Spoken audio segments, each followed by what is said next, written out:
How does the UK music industry promote and market to tourists from the overseas or maybe other parts of Europe or the UK?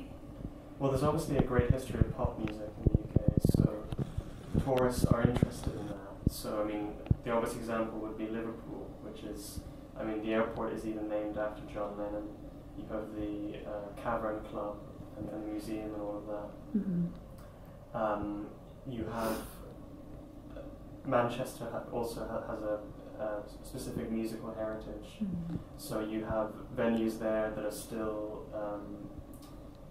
seen in a great light by other tourists. Some of them no longer exist, such as the Hacienda, which was the main pop music venue really for the 80s.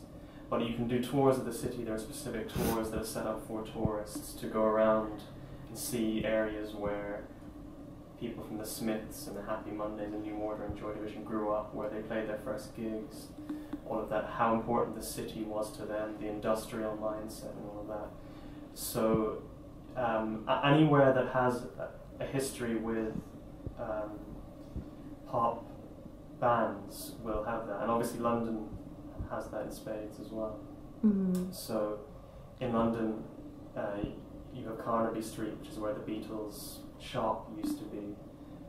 You have the King's Road, which was a notorious celebrity pop music kind of hangout during the 60s. Obviously, the music industry is not just a heritage thing, and music venues in the UK are very much a vibrant part of everyone's life here. We all go to these kinds of concerts. They're very attractive for tourists. I mean, there's so many venues now for pop music. I mean, the Rolling Stones are about to play their comeback gigs, and they've chosen to play those in London at the O2 Arena. Nearly every major pop group in the world will pass through London. The infrastructure is very much there in the UK. It's one of the few net exporters of pop music.